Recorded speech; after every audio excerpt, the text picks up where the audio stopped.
Hello, this is Paul Johnson with the Optimistic American.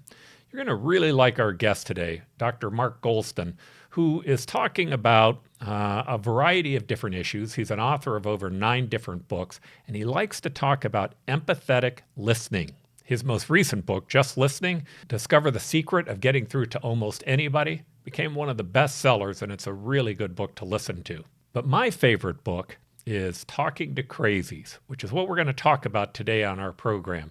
In fact, this book, as it was interpreted in Russia, was How to Talk to A-Holes, and ended up going viral. But it's a great book because it gives you a whole set of insights about how to talk to people, family members or others, who oftentimes can seem more extreme, and consequently we end up isolating them.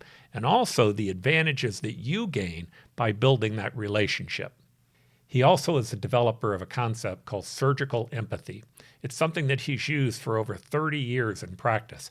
And utilizing this concept, he had an extreme amount of success from preventing people from committing suicide. So Paul and I have had a number of people from community who have listened to our podcast or read our book who have reached out to us personally about family members that they're concerned about or people that they know who've been drawn into these radicalized ideologies or extreme forms of behavior and mind control. And they're asking us, what do we do to help prevent them from going further into the deep end?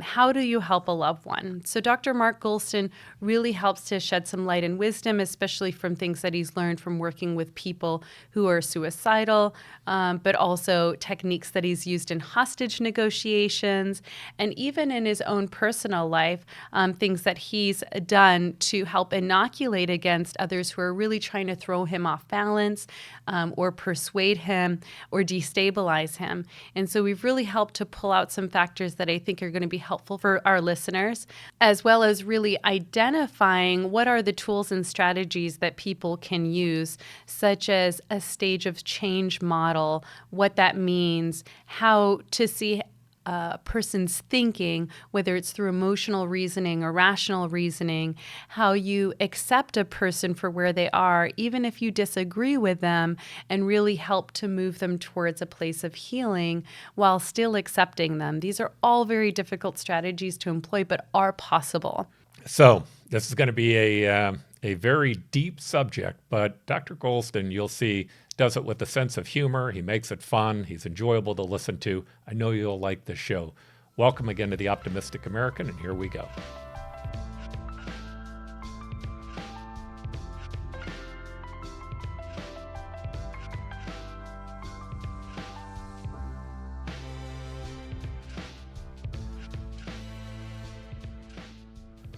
Dr. Goulston, I'd like to welcome you to the Optimistic American. Well, I'm glad to be here. I think if there was ever a time when we needed some optimism, I think it's now. So we're really interested. You have a wide body of work, and people can, if they research you online, they'll find some great videos. You've written a number of really good books. I think one of my favorite ones is, I think it's called Talking to Crazies.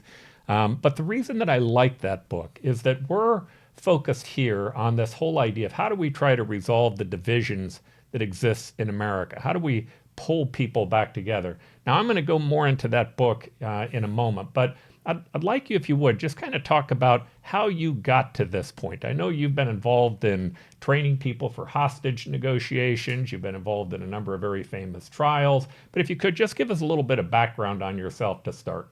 Well, we all of us have a backstory, and my backstory actually is I dropped out of medical school twice and finished. And I dropped out, I think, because I had untreated depression. So I dropped out once, and then I worked in blue-collar jobs, which I still miss the simplicity of them. And I loved interacting with people on a blue-collar level. I mean, I still miss it, and I romanticize it somewhat. I came back, and then I think the depression hit me again. And what happened is the school wanted to kick me out because they were losing matching funds. And I understand that from a business person's point of view. This person's dropping out a second time. He's never going to make it to being a doctor. And I met with the head of the school who cared about fundraising, and he didn't tell me that they were going to kick me out. Instead, he referred me to the dean of students who cared about people more than money. And I think he was worried that the head of the school was worried that I could do something self-destructive. And I didn't know this was going on. But the dean of students called me and said, "You better come in. We have a letter here from the main dean." And I was at a low point. I was kind of broken. And what happened is the dean of students hit me with what I call the Trifecta of Hope. And he said, "Here's the letter." And the letter said, "From the main dean, I met with Mr. Goulston. We talked about alternate careers. And I'm advising the promotions committee that he be asked to withdraw, because I wasn't failing anything. I was just failing inside." And I said, "What does this mean?" And the dean of students said to me, "You've been kicked out." And I think a miracle happened, because I cratered in front of him. It was like a gunshot wound. And I know what that feels like. I had a perforated organ several years ago, and I almost died from it. And I just kind of collapsed. But there was something in my raw vulnerability that touched this dean of students. And he said to me, and here's the Trifecta of Hope, which I then paid forward to all my suicidal patients, and none of them died by suicide. He said, you didn't mess up. You're passing everything, but you are messed up. But if you got unmessed up, I think we'd be glad that we gave you a second chance. And what happened is I just started crying, because I came from a background where you're only as good as what you do in the world. And, and I think I'd reached this low point. And he said, even if you don't get unmessed up, even if you don't become a doctor, even if you don't do anything with the rest of your life, I'd be proud to know you. So that was the first leg of hope. It was like an unconditional regard that I had value for something inside me, even if I couldn't do anything. And so I start crying. I didn't know what he was doing. And then the second leg of it is he said, you have something that the world needs, and you won't know how much it needs it until you're 35. So he saw a future for me that I didn't see. And then the final thing is he said, look at me, because I was looking away and I was just sobbing. And he said, look at me. And he said, you have to make it till you're 35, and you deserve to be on this planet, and you're going to let me help you. If he had said, call me if I can be of help, I'm not sure that I would have, and I'm not sure that I'd be here today. But that trifecta, an unconditional regard for me, a future for me, and his going to bat for me against the establishment, it clicked a switch inside me. And so I took that year off. And what happened is they gave me another year off because they saw something in me that he did. That I had to meet with the promotions committee. And then I went to study at a place called the Menninger Foundation, which is now in Houston, but it used to be in Topeka, Kansas. And, I grew up in a suburb of Boston, but I could relate to these schizophrenic, young, male and female farm youth. And I'm not sure what I did, but I asked the psychiatrist, is this legitimate? They said, what? I don't know. I'm just walking in the snow with them in the middle of Topeka State Hospital. Is this legitimate? And they said, it's legitimate, and you have a knack. I hadn't thought I had a knack for anything. And so I finished that, came back, knowing that if I could just make it through med school, I'd go train in psychiatry, which I did at UCLA. So I'm sorry for the long-winded answer to your question, Oh, I think there's a but huge I lesson ran in with that. it. That's a beautiful lesson. In fact, I'm going to ask you to repeat it. The trifecta of hope. What are the three steps to that? So the 3 steps were unconditional, I would call it love. Unconditional love, meaning I didn't have to be a human doing, but there was something, and he saw goodness in me. He saw goodness and kindness in me that I didn't see because uh, it's something that I think what he said is you have something in you that we don't really grade in medical school. We should. We assume it's in most of our medical students, but we don't really grade it. But you've really got something. And unconditional love. He saw a future for me. The world's going to need what you have, and when you're 35, then you'll see it. And you can't stand up for yourself, but I'm going to stand up for you. And I just paid that forward. So I went to Menninger's, came back, finished, went to UCLA, and I became a suicide specialist. So he was my first mentor, and then my second mentor was a pioneer in the study of suicide prevention. And he kept referring me these suicidal patients that other doctors and residents didn't want to see. And one of the things I learned, Paul and Emily, is I learned to listen into people's hurt. And what I'm trying to teach the world, and I have a podcast called My Wake Up Call, which you're both on. I also have a weekly radio show in London called Hurt Less, Live More with JJ and Dr. Mark, because I believe that the world runs away from hurt and fear into coping mechanisms that are destructive. So part of what I was going to say, and bringing this back to the divisiveness in this country, is I came up with a name for the approach I used with my suicidal patients called surgical empathy, because I think when people are traumatized, and so think of people who become extremists, let's give them the benefit of the doubt, and something happened to them when they were younger. And something happened that they had no control over, they felt powerless about. And what happened is they formed psychological adhesions. So suicidal patients form psychological adhesions to death to take away their pain. Death is compassionate to psychological pain that won't go away, but it's an adhesion. It's not an attachment. So they won't necessarily listen to insight or intellectual questions. And what I was able to do was cause them to feel felt by me in a non-judgmental way.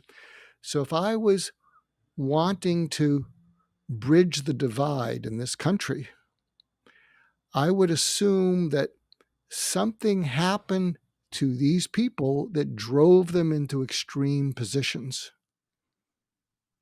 And I would drill down, and what I would say is, you're very passionate and adamant about your point of view. Is that true? Yes. I mean, you believe it wholeheartedly. What I'm thinking is you have an adhesion to it. You can't think anything else. And they would say yes. And I'd say, tell me the story of you. Well, what do you mean? Just tell me the story of you and how you came to believe what you believe so strongly. When was the first time you started to believe it? And what I would want to do, and this is something I would love to do, I would love to arrange town hall meetings that are facilitated by someone that both sides will at least allow to facilitate. Bring in people with extreme points of view, but who are not bombastic, who are not so over the top that you can't even have facilitate anything. And I would have the facilitator say, you both have strong positions that seem to be opposite. One of the things that you both have in common is that things happen to each of you that caused you to believe what you believe. And I'm guessing that if some of those things happen to all of our listeners and viewers, many of them would come to believe whatever it is that you came to believe. So I want to pull out of you what that story is. And then you can't do a bait and switch. You can't do that with a gotcha. You need to believe that things happened that caused them to form this adhesion to an extreme point of view. I'm blessed because I had 8 mentors, and the last one was Larry King. We used to go to breakfast every morning before the pandemic with this quirky group in Beverly Hills. And people loved to be interviewed by Larry because he never hit them with a gotcha. He would be incredibly curious in a non-judgmental way. And it could range from, what's with the green hair, to, you shot a lot of people. What was that all about? But people wanted to be interviewed by him because he would not corner them. He could have personal, private judgments. So that's what I would love to have happen. And then allow the viewing audience to see, so that's how they came to believe what they believe. And I think if it was done in a proper way, there may be the possibility of as they're sharing their stories in parallel, one after the other, they may begin to see that the other person, wasn't born extremist. So Paul and I have done a lot of work really looking at different forms of extremism and how people's vulnerabilities might segue them to be mind controlled or radicalized into kind of an excessive or extreme form of ideology. Since Paul and I published our book, Addictive Ideologies, and have been talking about this on our podcast, we've had a number of people in communities from all across the nation and actually in other countries contact us personally and asking, like, hey, I have a loved one who's in this cult-like group, and I can see how these leaders are really manipulating and taking advantage of them, and they're becoming more excessive and extreme in their behaviors. And I'm really concerned about them. What do you suggest? And some of these questions involve deprogramming. How do you deprogram somebody who's been radicalized? And I know you've done your work with suicidal patients, and I'm wondering how what you've just been describing might be some recommendations that we give to these family members, and especially how to talk to, because you've got your book, Just Listen, your more recently published book.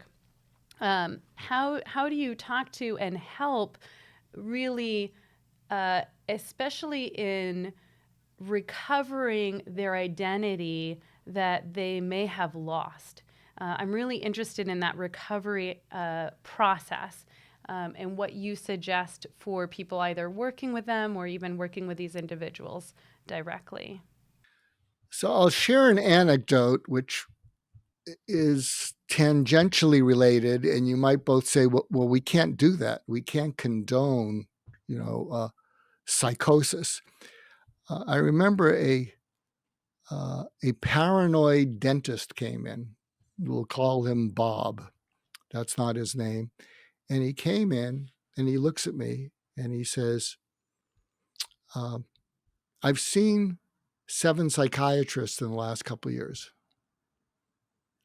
And I said, well, it sounds like you've been busy. And he said, now, before we get started, there's something I need to tell you. The people who live above me, they won't shut up all during the night. They just make noise. It's driving me crazy, and I don't know what to do. And I was about to say something empathic. That sounds really frustrating. And then he looks at me and he says, but before you answer, you need to know that I live on the top floor of my building and there is no access to the roof above me. And then he gave me a Chris Rock gotcha smile, like, what are you going to do with that? So I'm immediately thinking, so what do those other 7 psychiatrists say? Well, we can understand that, and I'm sure that's really distressing, and maybe that's something we can help you with. And there are things that might be able to ease that, since you yourself said there's nobody up there. And I'm thinking, he's been to 7 psychiatrists, and he's looking at me like with that gotcha look. And then I thought to myself, and I probably couldn't do this if I worked in for an institution, because they'd have my license. I'm thinking, do I want to help him, or do I want to give him a reality check like all the other psychiatrists? And I thought, I want to help him. So I let go of my connection with reality, and I said, Bob, and he went, yeah. And I looked him right in the eye and I said, I believe you. And he said, what? And I was being honest. I said, I believe you. And he looked at me and his eyes just filled with tears. And he started sobbing like a feral alley cat. And I thought, oh, this is great, Mark. You've just unleashed, someone who's paranoid. And he just starts sobbing and sobbing and sobbing. Goes on for about 5 minutes. And then he calms down. His eyes are bloodshot. He has a huge smile on his face. He looks about 10 pounds lighter. And he looks at me and he says, it does sound effing crazy. Yeah, I've experienced this too with some different clients. I remember one time I was working with in community mental health and a crisis team. We had very acutely psychotic clients, and there was this one young adult male who, everyone tried working with him, and everyone got frustrated, and the system was frustrated with him, and he's been in and out of inpatient hospitalization. Family was sick of working with the system, and I don't blame them. They saw it was totally ineffective in helping their son, and so I was a newly licensed psychologist, fresh out of school, and they said, let's give him to her and see what happens. And I did take a very similar approach, and he came in very paranoid. It was in the middle of summer. He was wearing a long black leather coat, inappropriately dressed for the temperature, and black sunglasses and a hat. And he sat there with his father, and he was telling me why he was so paranoid about his life, and that there was this group of people that were out to get him, and that he was really concerned about his safety. And I had a stack of files sitting on my desk like that high. and I said, honestly, we'll call him Joe. I have a stack of files here about what everyone else says about you, and I'm really more interested about you and your lived experiences and what you have to say about your life. And I imagine that it's terrifying to be you right now. I don't blame you for feeling fearful and paranoid about your situation. I mean, you believe that all these people are out to get you and kill you at any moment. That sounds terrifying. What a terrifying existence to live. And his father pulled me out of the room. Dr. Bashah, can I talk to you for a second? He was livid and said, you are colluding with the delusions, and this is exactly what you don't do, and you've got it all wrong. Where did you get your degree from? And I said to him, I'm trying what no one else has tried. Clearly, everyone else has tried all that you're just describing and doing the reality testing, the reality check, and I'm really trying to align with him. He's terrified, whether it's for a reason that's based in reality or not. He is terrified, and I'm going to validate that emotion. Sure enough, it took a year just to work on improving the quality of his life. He started working, doing some landscaping jobs. He got a car and his license. He started working out more. He started out working out first in the basement of his house. Slowly, he started graduate to like going outside to the gym. He ended up going out with friends to a movie theater. He was very selective about when he was going out and who he was out with. Eventually, he ended up getting a girlfriend. So step by step, I wasn't necessarily addressing the delusions specifically, but I believe that this was his perception of what his reality was. And so rather than coming up and resisting it, I said, well, let me go in through the back door and let's just elevate his quality of life in other ways that we can. Sure enough, he started to take more risks and saying, well, you know, I just went out to the movies. I went out to dinner with these people. No one's come at me yet. No one's tried to kill me. So maybe I actually have a little bit more room to maneuver than I originally thought. Eventually, he started living this life, and he had more experience that really didn't justify the delusions he was living with. So it wasn't as crippling for him. At the end, his father came to me. My time was up. I ended up having to leave that place, and he apologized and thanked me for helping his son. And it's, I mean, I'm coming at it from this perspective and thinking just like you were saying, really listening rather than trying to combat and like force somebody to see your perspective, but really creating a way to have this shared reality. And even though I may not be agreeing with your reality, I can understand what it maybe might be like for you, and how can we just elevate that baseline of functioning in an approach. And I think maybe this could be the recommendation for family members who are really distressed about people who are radicalized. One of the best things that you can do is stay connected to them. And you're going to have to test those boundaries of the relationship every now and then and reevaluate your approach. But I think the relationship and the alignment is going to be what's going to help foster hope. It's going to help that person come to you when they really need you. You had a beautiful podcast I was listening to where a father had a daughter who was addicted to substances. And the father really resented receiving phone calls from his daughter because he knew she was going to ask him for money. She was going to start making demands. And so he was starting to avoid her calls. And he really didn't like her. And so there was constant resistance. And so he ended up, I thought it was such a beautiful thing that he did. He ended up texting her every day towards the end of the day and saying, "What made you smile today?" And at first she thought that he was belittling her or maybe patronizing her.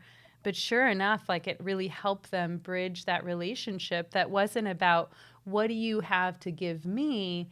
It was about, I see you and I want to be there for you. And it helped to bring the relationship. It took time. You know, I'm glad you brought that up because prior to the pandemic, I had started a movement called hashtag Wmyst, which stands for What Made You Smile Today. And I learned so much from this friend of mine, how it turned his drug addict daughter around just by persistently saying, "Hey, honey, it's Dad. What made you smile today?" And I would love this podcast, this episode, to suggest to your listeners and viewers, when someone helps you, from a cashier to a waiter to a TSA agent, I'd like you to try this. When they serve you, they have a name tag, but they're faceless. It's their name, but they have a name tag. They're a function, but they're not a person. And if they're not stressed out, in other words, if there is not a line of people behind you and they look stressed out, what I'd like you to do, if you're listening or viewing, just try this. You see their name tag, and after they ring you through, and this could be at a Sam's Club or a Costco, you look at them and you say, "Hey, Nancy, thank you. My name's Mark. Can I ask you a question?" No, no, no, no, no. You didn't get in any trouble. And they'll say, "What?" And then if you look at them and say, "What made you smile today?" But you can't just check a box, but you say it. And what will happen, if you really sincerely mean it, is in most cases they're going to pause and they're going to look up at the ceiling, think of something, and when they look at you, they are no longer a function, they are a person, and they're going to tell you. In fact, I did this the other day with someone who was, we turned in one of our cars, and the person was at a place who buys cars, and she did a good job. And I said, Maria, I have a question for you. Oh, no, you're not in trouble. She said, what? And then I looked at her and I said, what made you smile today? She paused. She looked at me and she said, I was having a bad day yesterday and this morning, and I was crying in the bathroom. And I called my dad and I called my grandpa that I was having a bad day. And an hour later, they showed up here. And I felt better. That's awesome. Awesome. The what I've seen is that what ideologies do to people is it starts to move them into a corner. As they start to get these ideas, whether it's the right, the far left, any ideology that you want to apply, as they become true believers and they start espousing the ideas, people start to distance themselves from them. And that leaves them only with a group of people who think just like them, which tends to make them more extreme.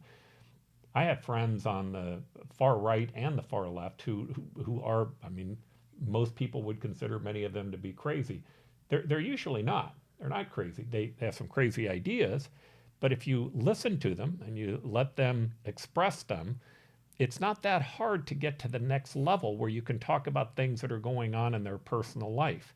And once you get to that point, it's much easier to build a relationship with them that really is a valued relationship, because there are so many people that will exclude them out of the process. And that was one of the things I really liked about your book, Talking to Crazies. To me, that was part of what was being spoken about in it. I had a supervisor during training in my psychiatry residency, and this was a brilliant suggestion he made. He said that when you're with someone, check inside yourself what you're feeling that you didn't feel prior to that person coming in.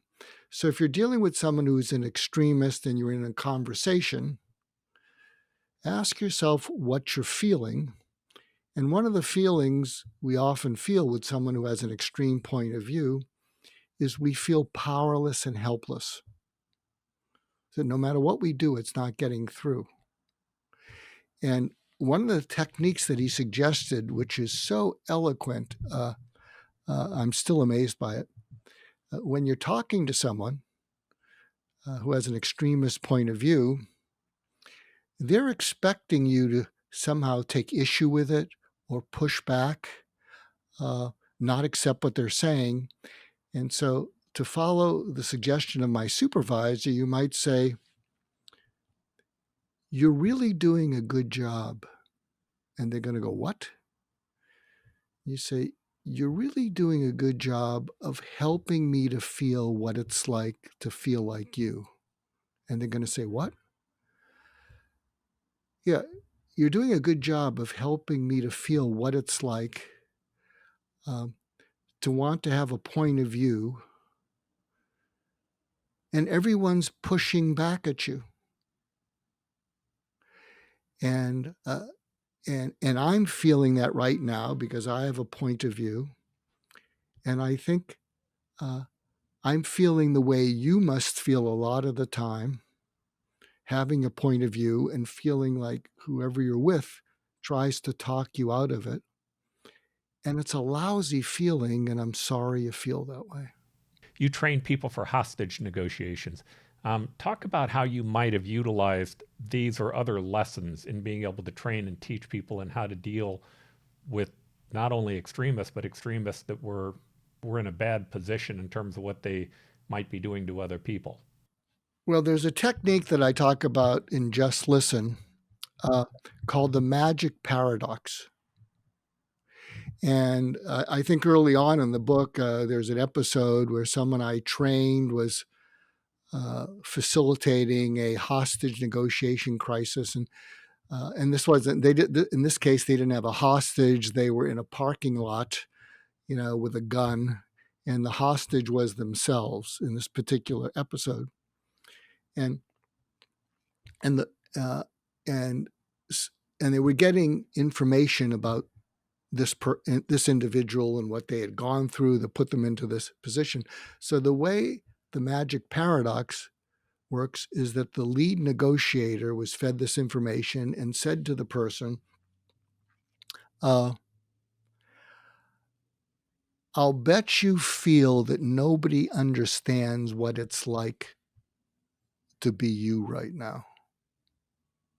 And the person said, what? I'll bet you feel that nobody understands what it's like to be you right now, and that this feels like your only choice. Isn't that true? And the person, see, once you get them talking, you're making a connection. And the person said, yeah, nobody understands and nobody gives an expletive. And so that created a link, the magic paradox. I'll bet you feel that nobody understands what it's like to be you. And then that got them in.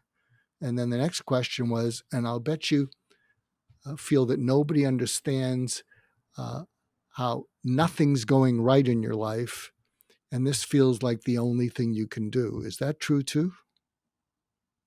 And so do you see how it works paradoxically? Is the other person is saying, yes, nobody understands and nobody gives an expletive. And so you build on that.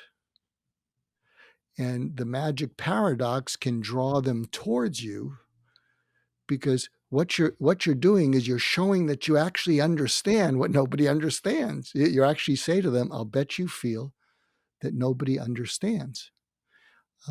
I was recently helping a friend of mine with his adult daughter, and she's going through a bad time and she's quite paranoid. And we were having a conversation on Zoom, and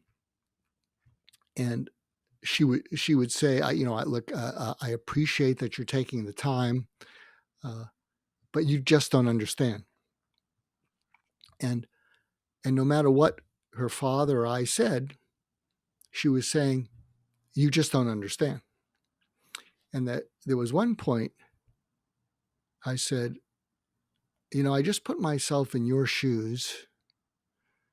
And while I'm in your shoes, I think you're right. I don't think your father or I do understand. And I think everything we say shows how little we understand. And she smiled. She said, you finally got it. You got it. Because what happened, and Emily, please chime in, we aligned with her by confirming that from her point of view, we didn't understand. Yeah, absolutely. When you're experiencing that kind of resistance, one of the visuals I like, and I even in training my students, I say, stop sitting across the desk from them, get out of your chair and go sit beside them and externalize the problem outside of themselves and look at it with them. I mean, you don't have to do it physically, but I think it helps to think about it in that way so that you're not constantly battling up against the resistance. One of the things I wanted to get your expertise and your opinion on is I've been working on this idea and notion of scaffolding, especially in working with these populations that Paul and I are really trying to create like a toolkit that can be used for people who have been indoctrinated or radicalized and or their family members. Scaffolding is a concept that typically is used for children, and it's very similar to this notion that you're describing. You're saying to the person, I accept you for where you are now. I'm not rejecting you, but yet I'm going to expect more. So I accept you, and yet I expect more. And so, especially working with suicidal patients, that's really where you want to try to move them to, so that you're showing them where this path out is. And one of the theoretical concepts of working with patients who are suicidal is that this is a person's way of finding relief for their suffering, and this is the best solution that they've been able to find for themselves, given the options that they have perceived for themselves, and they're doing the best they can. We may not see that as an outsider, but once you understand that as a family member, as a therapist, as a person, a community member, a community leader, I think it's really important to come from that perspective, because it changes your body language, it changes your approach, it changes your tone, it changes what you say, the words that you choose, and the language that you use. But what are your thoughts about this idea of scaffolding in being able to like deprogram somebody who's been radicalized? What's your perception or application of that? Do you think that would work? And if so, how do you see that working? Well, I think something that goes along with this, with what you said, is one of the things that I coach people to do is to realize that whoever you're with, one-on-one, or in this case, I'm one-on-two of you, or 1 on 1,000, whoever you're with is listening for something underneath their listening to you. Absolutely. So right now, the two of you are listening for something that you could both say or say to each other afterwards, you know, we never would have thought of that, and that could work. Yeah. So you're listening for something like that that's counterintuitive. We never would have thought of that. I mean, how I got involved with the OJ Simpson trial is I knew the DA at the time, Gil Garcetti, who's the father of the former mayor of Los Angeles. And I said, I don't know that much about juries or trials, but if I was having a mainly black jury in Los Angeles, something I might want to ask them is, have you ever changed your mind about the way you felt about someone? Because if they didn't change their mind about an abusive dad, they're not going to change their mind about OJ Simpson. So you want to find people who are capable of changing their mind. And then I would ask them, what made you change your mind? And if it's facts, you better have a convincing, evidence-laden case. And if it's emotion, you need to have a compelling, emotional, riveting case. And he came back after speaking to Marcia Clark, and he said, we never would have thought of that ever. I mean, we never would have thought of that.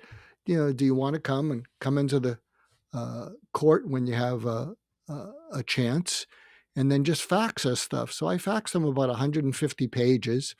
I'm not the kind of person, I'm not an opportunist, so I didn't turn it into a book.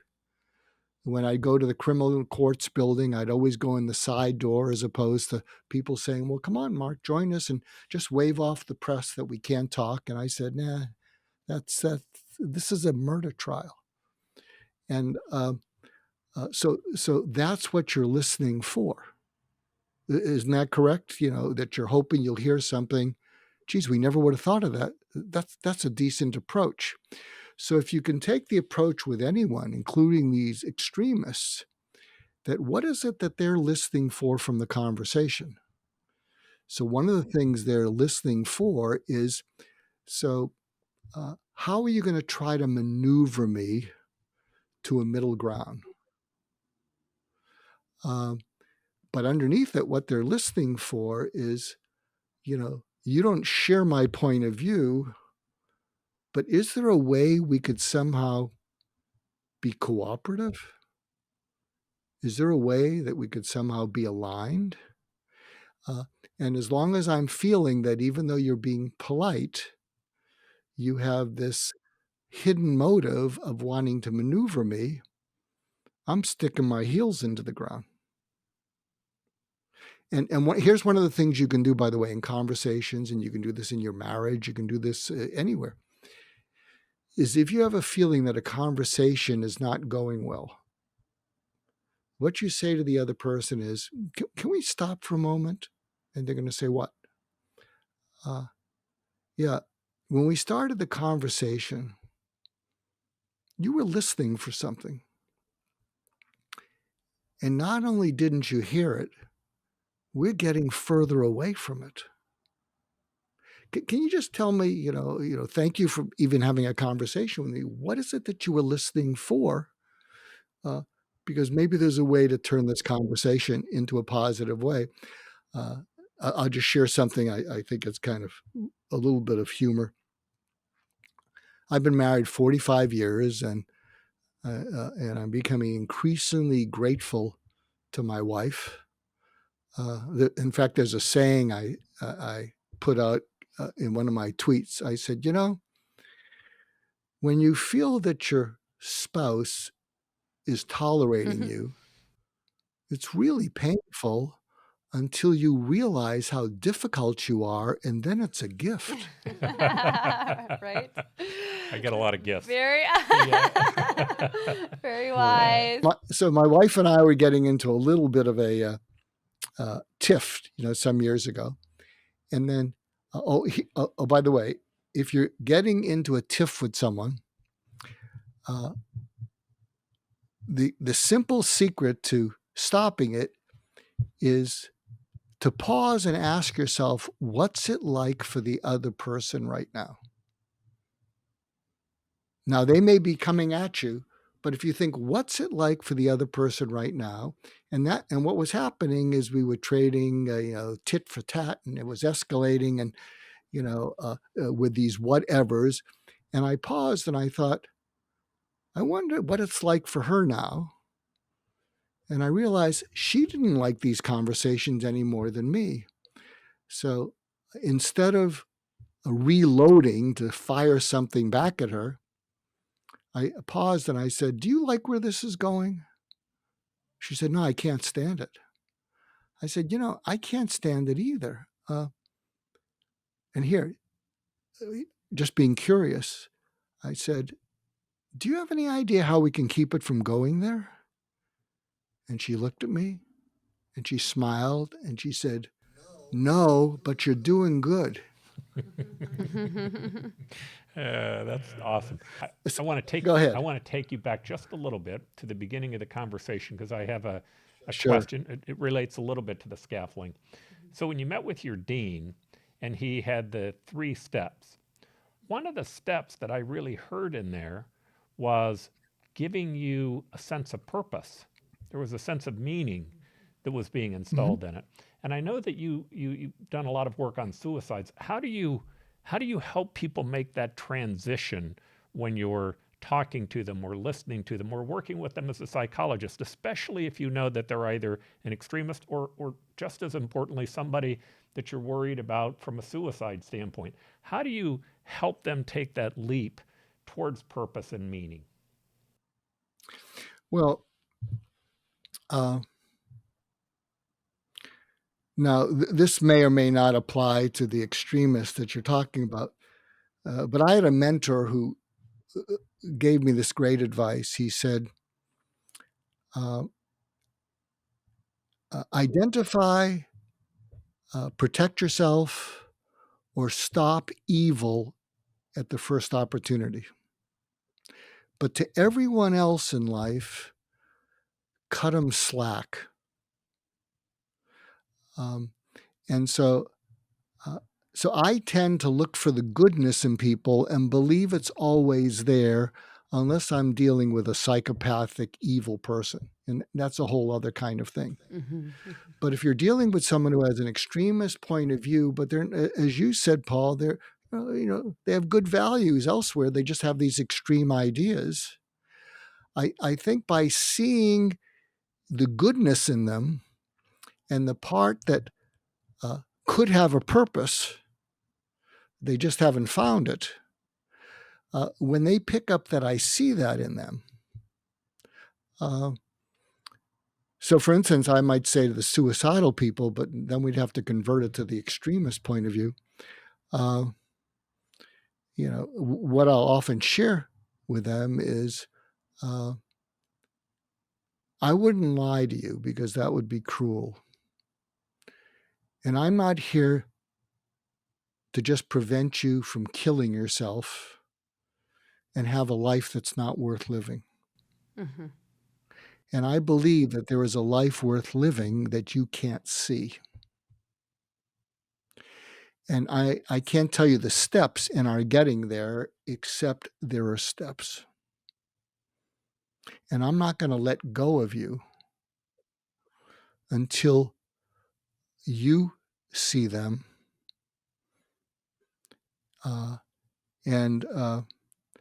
It's interesting. There's a few people I've been seeing recently, and they're surrounded by a lot of people in their families who are critical. What are you going to do with your life? What are your plans? And they're a little bit lost. They haven't launched in their 30th, early 30s.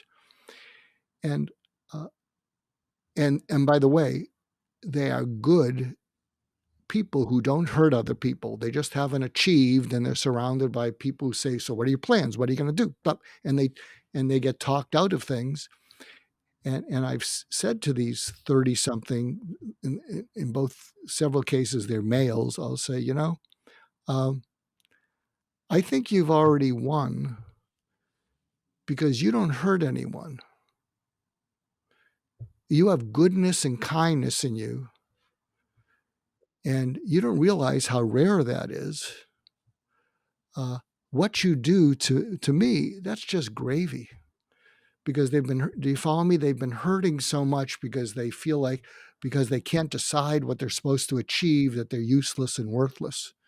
Not unlike exactly what I felt with the dean of students. So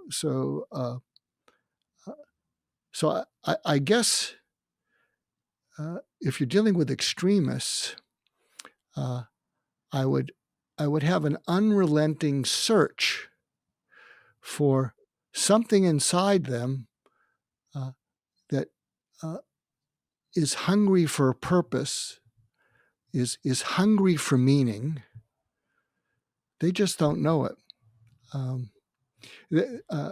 have a website that we haven't developed called Michelangelo Mindset. I love that. Tell the story. Michelangelo, Yeah, it's beautiful. is quoted as saying, I saw the angel in the marble, and I just carved until I set it free. Beautiful. And so I think if you can see the human being inside whoever you're talking to, and down deep, the desire to do something purposeful or meaningful, and carve till you set it free. Now, with some of these extremists, they're standing up for a position. To them, we're standing up for the people who are not being recognized. We're standing up for the people who have been dismissed. We're standing up for the people who have been thrown away.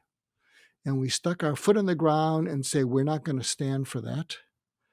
So there is a part of them that I'm looking into to see the positive thing that they're wanting to do, and how that became an extreme position. That's beautiful. All right, so I have to ask, and then I'll give Emily the last question. I love the story It's a little bit off topic, but I love the story about you with the OJ Simpson trial and the lawyer finding out that you were giving advice and wanting to trap you. Would you mind telling that story? Yeah, sometimes you will appreciate it, Paul, and Emily, you might be a little young, but sometimes I'll speak to audiences who are a little bit older, and I'll say, There's that ageism. "Do you remember where you were on September?" I say, "Do you remember where you were on September 6, 1995?" And they look at me, and they'll say, "No." I'll say, "Of course you do. Let me refresh your memory. There was a little trial going on called the OJ Simpson trial. And on September 6, 1995, there was a character towards the end of the trial, Detective Mark Furman, who took the Fifth Amendment. And the Fifth Amendment means he refused to testify because it might be incriminating. And it seems like everybody in the world was watching that day. And everybody saw it but me. I was the only person who didn't see it because I was sequestered in the top floor of the criminal courts building in Los Angeles because one of the defense lawyers, F. Lee Bailey, had accused me of coaching, medicating, or doing something with Detective Mark Furman to affect his testimony. And what happened is earlier in the trial, I got subpoenaed by Johnny Cochran, another one of the lawyers, to appear because I was an advisor to the prosecution. And I would give them advice about, things that ways of presenting certain things that the jury would listen to. And so they had accused me of coaching or medicating or doing something with Detective Mark Furman because in the middle of the trial, F. Lee Bailey had promised to break this rogue cop, and he didn't in the middle of the trial. And they subpoenaed me in the middle of the trial, but it never found me because I was conveniently in a building that fell down in the 1994 earthquake. And my office went away. No one could find me. I never got the subpoena. And then, events happened and the trial went on. And then later in the trial, they discovered these tapes where Detective Mark Furman had said the N-word, very inflammatory word. So it was towards the end of the trial, and F. Lee Bailey was there interrogating him, and he took the Fifth Amendment on that day because he had said the N-word, and earlier he had said he'd never said the N-word, and I'm not sure why they didn't just dismiss me, because if he took the Fifth Amendment, there was no need to speak to me, but I didn't know what was going on. So I'm up there and I'm getting a little bit paranoid thinking, they're setting me up. I'm going to be the fall guy. I don't know how this is happening, but I'm going to be the fall guy in this whole mess. And then around 7:15, F. Lee Bailey comes in. And I'm accompanied by a fellow named Bill Hodgman. He was one of the early prosecutors, and then he got sick during the trial, and he was replaced by another prosecutor, Christopher Darden. And so they come into the room, and here's something that's a little bit wacko about me. I put myself in situations, I think I have narcolepsy. I put myself in situations that are crazy.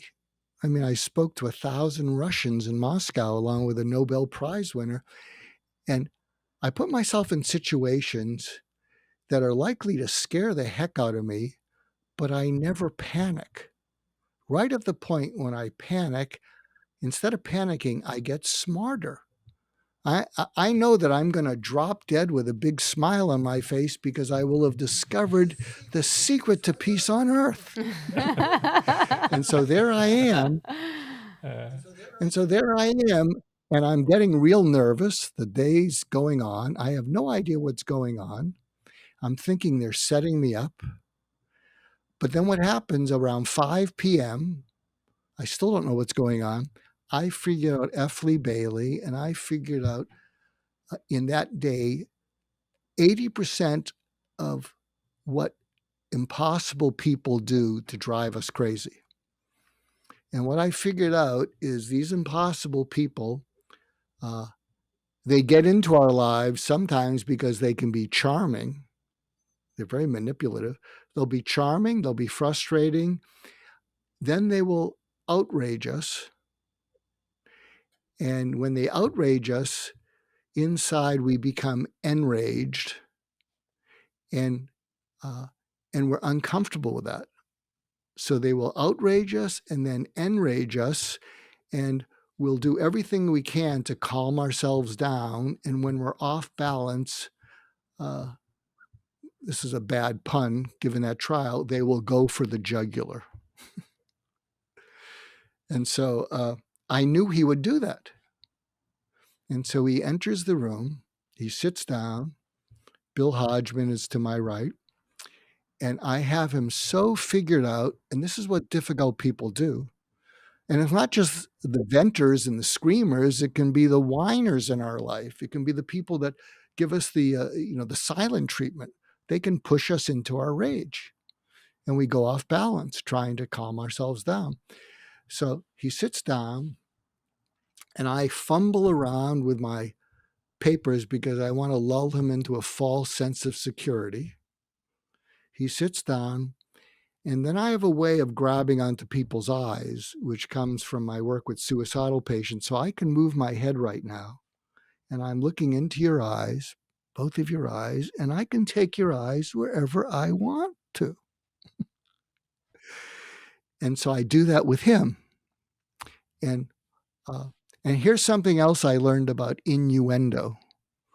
When someone says something like, "We understand you've been here in the trial through most of the trial, Dr. Goulston," when someone hits you with innuendo, the normal response is to go, uh-huh. And when you do that, they're putting a hook in your neck to reel you in, to smash you. So instead of going, with each statement, I blinked my eyes. I just went, And he keeps saying these things. And then Bill Hodgman, who is next to me, says, "Mark, you haven't said anything." And then I looked at Bill and I said, he hasn't asked me a question. And then I look back at him and he flinches, as if to think that there may be more to this psychiatrist than I thought. And then he starts increasing what he's asking me. And I keep looking into his eyes. So the other people don't know it, but I'm holding on to his eyes. I mean, I'm not moving my head. I'm just holding on to his eyes. And then he picks up the speed. And just like he had said in the trial to Detective Furman, "So you're here to say that you never said the N-word ever." And that's how difficult people work. They set you up and corner you. And he reaches a point and he says, "So you're here to say that you never coached, medicated, or did anything with Detective Mark Furman to affect his testimony?" So do you follow? He's escalating. And I keep looking in his eyes, and I count to 7, like the E.F. Hutton commercial. And they're all looking at me in the room. There's a few other lawyers. And I go, because it's really working well. And so I count to another 7. And then I kind of reverse the innuendo. I said, "Mr. Bailey?" And he went, "Uh-huh."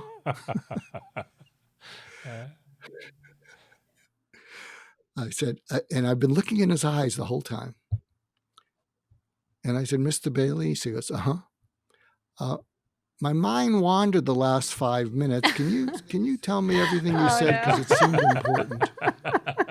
You missed his punchline. Yeah. And he goes, what? Excellent expert And I'm just looking testimony. into his eyes. My eyes haven't changed. I said, yeah, my mind wandered because I don't think I can get my car out of the parking lot. It's 7 and closes at 5. And I don't know how I'm going to do that, but it sounded important what you had to say. You want to repeat that? And see, people who are difficult don't rely on substance because they rely on provoking you. So he looked over at Carl Douglas, who was one of the associates at Johnny Cochran's firm, and he said, what did I say? And then, he just never recouped it. He says to Bill Hodgman, I don't think we don't have to bring him on the stand because it was a moot point. I mean, to take it a Fifth Amendment, they should have let me go. But I think the important part of that story to me is, and by the way, as mayor, I would go into crowds sometimes. I mean, I've had 1,000 people mad at me at one time, whatever the issue might have been, a zoning case or a road that was going through a neighborhood or whatever it might be. And the first thing that I would always do is come out from around the back of a podium, go out into the audience. When somebody would yell at me, I would walk towards them. And then when I would get to them, I'd let them finish their yelling, and then I'd say, I don't really understand the question. Ask the question again, if you don't mind. And the purpose of it was, first, people can't repeat an angry question twice. It's really, really hard. And it starts to look like it's an act. The second thing is, it clarifies for them what the question is. And the third thing is, it also lets them know, I'm paying attention. I want to answer your question. I want to give you the respect that you're deserving of. Now, of course, it would also, the rest of the room would then know I was going to walk towards them and do the same thing. And so their questions would become more civil. And once the questions become civil, then you can have a discussion and a comment about it. But you do have to find a way to deflect from that original anger. And you've given us 4 or 5 tools today to do that. One way is, to try to understand where they're coming from, or listen to what it is that they're saying, or to recognize what it's like to be you. But also sometimes it's just knowing, hey, they're going to set me up a little bit. That's part of the game plan here. And to be prepared for it, and don't respond back with anger or with contempt or with spite, but instead respond back with something that makes them clarify what it is that they're doing in a way in which sounds more reasonable. So that's why I love that story. So, Emily, last question. Well, actually, I have 2. Okay. Can I say something? Oh, yeah. Paul, wait, can I say something that you're going to have fun with, and your listeners and viewers are going to have fun with? So there's an approach in talking to crazy, and again, this is it's not about mental illness. I'm very compassionate about that because I took a lot of heat from the psychiatric and psychological professions. How can you have a book called Talking to Crazy? And I said, did you read the book? No. I said, well, it got your attention. It's about how to deal with people that drive you crazy. And one of the techniques in there, which is a fun technique, is called the FUD crud technique. And so if someone's coming at you with an argument, or you're in an argument, and the crud is just a silly way of making you remember, oh, that's the FUD crud technique. So it's really the FUD technique. And you say to someone, you sound frustrated, and I think you're holding back. They're going to go, what?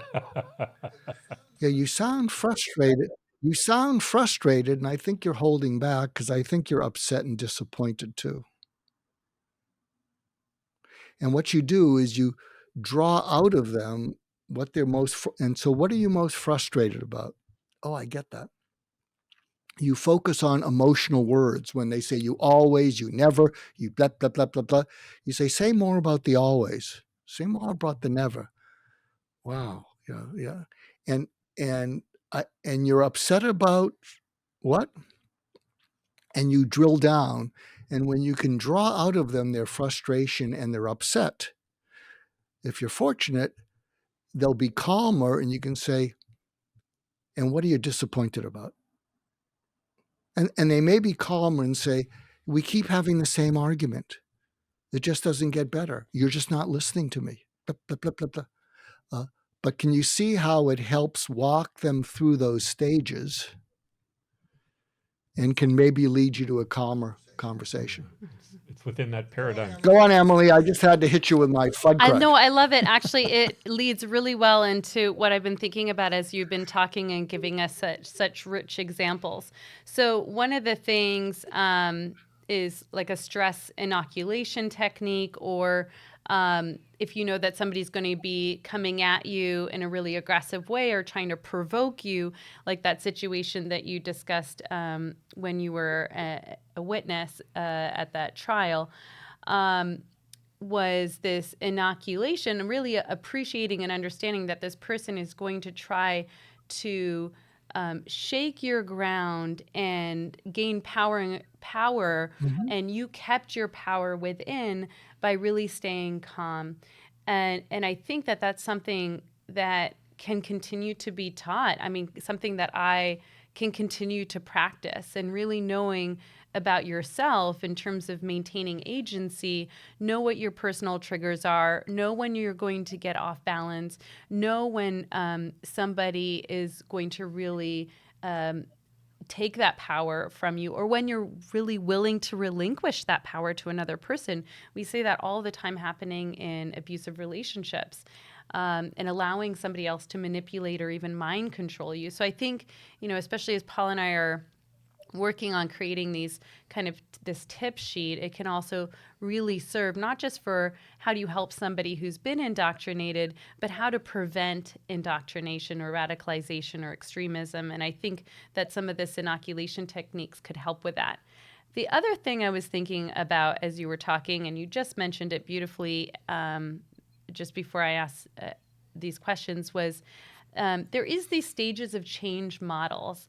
And if we can think about it in a way as how do we help people maintain their wellness, their well-being, their sense of identity, their balance, as well as maintaining their power as we're moving them through these stages of change, how could we assist as agents of change as we're helping them move through that? And these can be maybe tips or tools we give to community leaders, thought leaders, family members, and even for ourselves to practice. Anything that you could say or speak to that?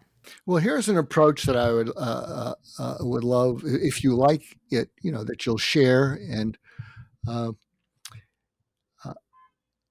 what I realize is that most of the world doesn't do well with conflict.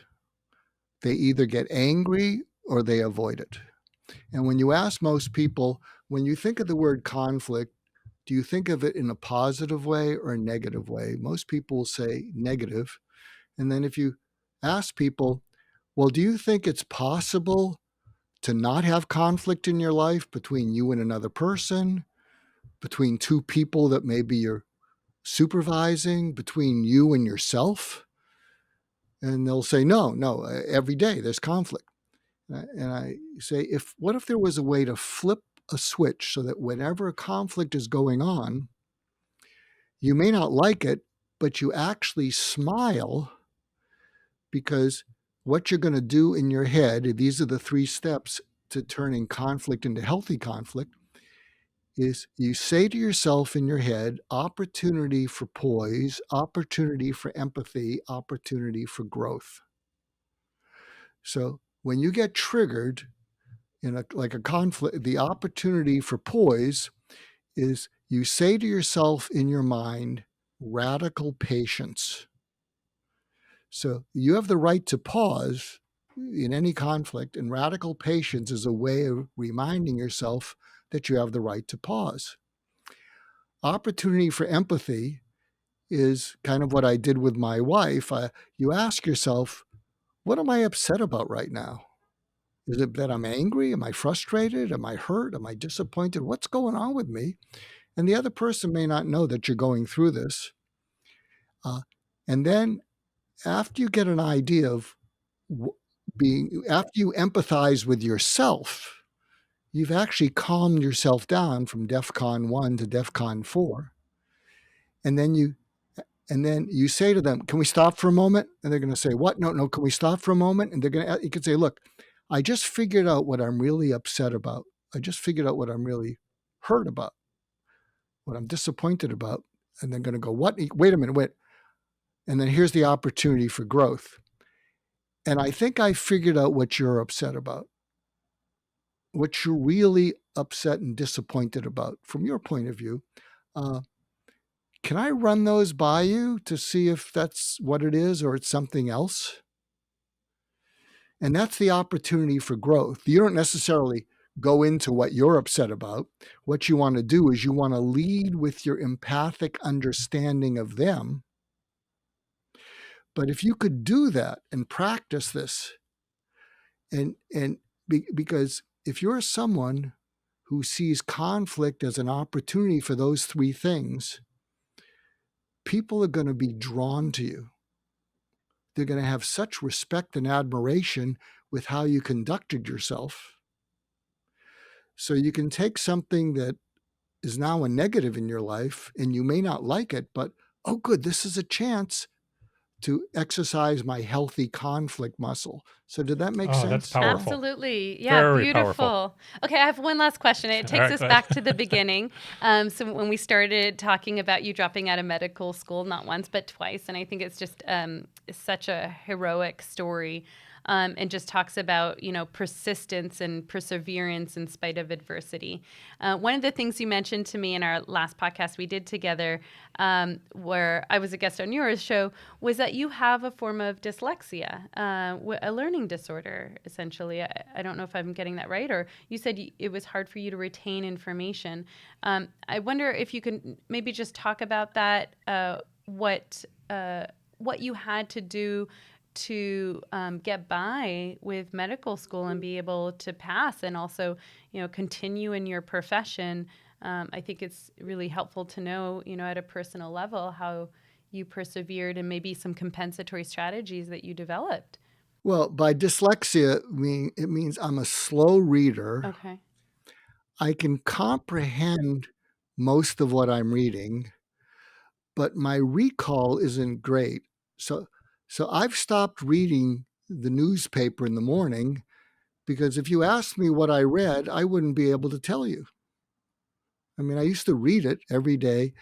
Now, that said, if I notice something that attracts my attention, and it may not be dyslexia, it may be ADHD or something that I'll focus on something that's really relevant to me. But it's increasingly difficult. And so I think that's why I realize that I learn from conversations like this. And I think one of the reasons I have my podcast is, and what I tell my guests is, teach my listeners and me something. Don't sell me on anything, because I seem to have this aversion to being sold. But teach me something, and teach me what it is that matters to you and that you stand for. And my listeners and I will just be attracted to you. So I think what I learned is that, and that's probably why I went into psychiatry, and I was always a psychotherapist, not a psychopharmacologist. So that was very unusual. And I would refer people who needed medication to psychopharmacology specialized psychiatrists. And so I leaned into that. And I think one of the things that jump-started that was when I would see suicidal patients, I was fortunate that I wasn't in an institution where I had to follow a protocol, check boxes. And when I would be, here's something I would like the two of you and our listeners and viewers to get something from. So when I was with suicidal patients, and I would look into their eyes, what their eyes would be telling me, not consciously but unconsciously, is you're checking boxes and I'm running out of time. Mm-hmm. And I could feel that the more that I checked boxes, the more that I could feel that they were running out of time. And the checking boxes superficially I could say was serving them, but it was probably slightly more covering my behind. Yeah. Yeah. Mhm. And so I let go of the boxes to see where their eyes took me. I'll share a brief anecdote, Emily, that you might find uh, you might like. I was only asked once to do attending rounds at UCLA, which is a great research hospital. And so in attendance was attending faculty, psychiatric residents, medical students, social workers, uh, and they would have me and then they brought in a patient, and I'd interview they'd tell me a little bit about the patient, and I'd interview the patient. And then afterwards, they drilled me on what was going on. So they brought in this young woman, and I formed this eye contact with her in which I made the whole room disappear for her and me. And I basically said, "Tell me where it hurts. Tell me about when the hurt got so bad. And how often did you have that hurt?" And she just glued onto my eyes, and I held onto hers.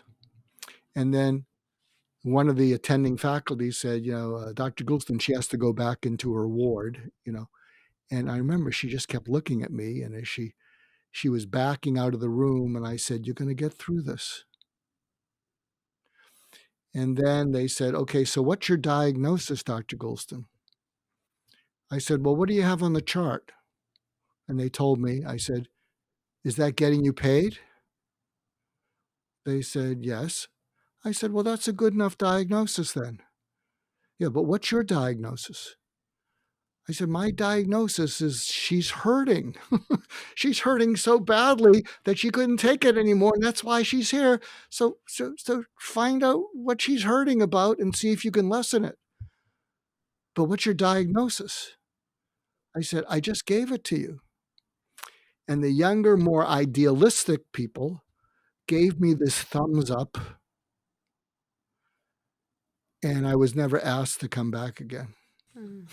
Mhm. Yeah, the medical profession has put way too much of a focus on coding and not enough on the relationship.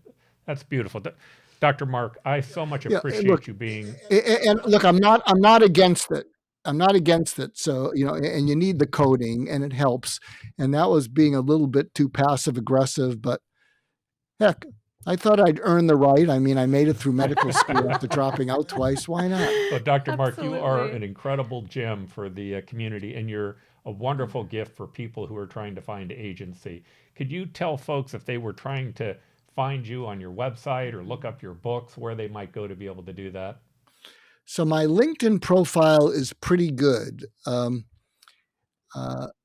I, I've actually listed myself as one of the leading listening coaches in the world because my book, Just Listen, has done very well. So you can find me on LinkedIn. I have a personal website, markgoulston.com. Uh, I have a podcast, My Wake Up Call, which you can find with my name, or you could look up Hurt Less, Live More on UK Health Radio. Something I am promoting that I would love listeners and viewers help. A friend of mine's 14-year-old son died by suicide 5 years ago. And his son left a suicide note saying, "Tell my story," which is a documentary on Amazon Prime. And in that, he interviewed families, teens who had felt suicidal, and experts. And I was one of the experts. And that's where I got to know Jason Reed. And what he found was most powerful, and I'll send this to the two of you, is what the teens talked about when they felt low. And so he has a new documentary out called What I Wish My Parents Knew, in which he talks to, I think, about 8 or 9 teenagers about their low point. And if you're a parent, I'll leave you with this. Write down these 5 words: complain, blame, excuses, threats, moody. Complain, blame, excuses, threats, moody, because that's the language of teenagers. And what most teenagers don't realize is that when they're doing any of those, they trigger their parents to be unempathic. They trigger their parents to be reactive. And so they never open up to their parents because they don't think their parents can understand their feelings.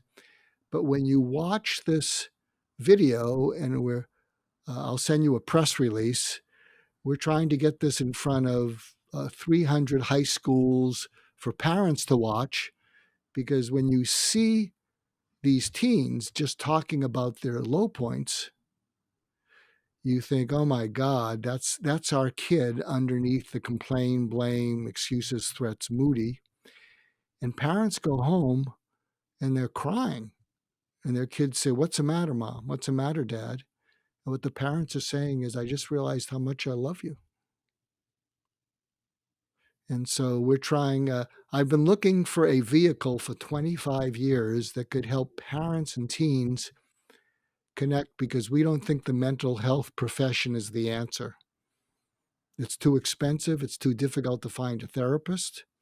And we think it really has to happen between parents and teenagers. And I'll send you a link to the trailer, which you can share. We'll put that up on our website, That definitely. sounds great. Thank you so much for doing that work. Good. Dr. Mark, thank you again. Thank you. Dr. Bashah, thanks for being here. And we'd love to have you back on our show again. And I know that I'm going to be on your show coming up. Thank you, Dr. Goulston. We appreciate you. Thank you for sharing all your wisdom and insights. We have to end because I can't share something that you'll find funny. Absolutely. Go ahead and you put in the last one, and we'll cut it in here. Go ahead. So I have what I call the Dead Mentor Society. My 8 mentors have died. The last one was Larry King, and the one before him was Warren Bennis. And whenever I feel I've messed up, I call one of them from the dead to talk me down. And recently, when I've been a guest on podcasts, sometimes afterwards I think I could have done a better job, and I call up Larry King. And Larry has a Brooklyn accent. And I say, Larry, wake up. And he says, what? I said, I did it again. What'd you do?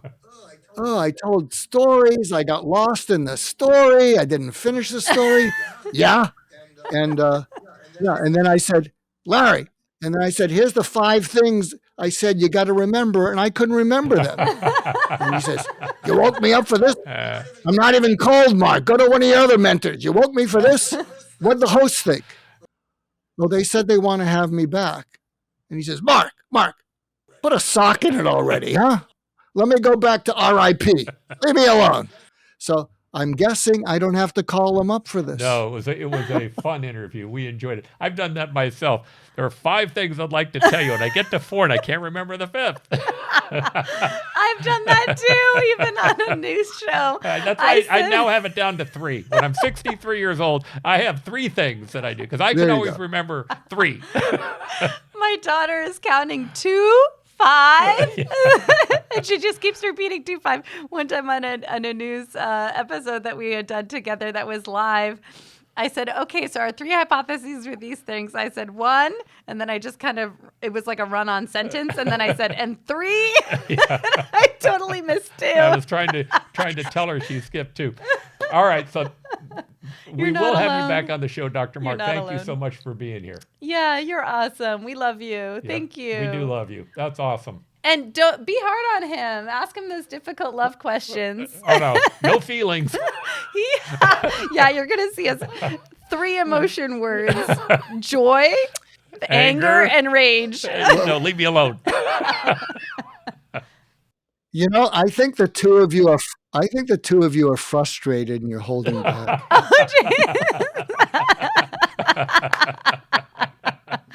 All right, Dr. Mark, thank you so much. All right, that is the end. Dr. Mark, thanks so much. We appreciate it. Thank you. You're wonderful. Thank you. Yeah, I'd love to be on. I look forward, Paul, to having you on. And thanks for giving me a long leash because wonderful. I took advantage. We appreciated every minute of it. Oh, it's valuable. Yeah, very valuable. Thank you. Thanks for joining the Optimistic American Show. Help us grow by subscribing to our channel. If you enjoyed the episode, please leave a like and a comment. There is so much more that we have planned, and we can't wait for you to embark upon this journey with us.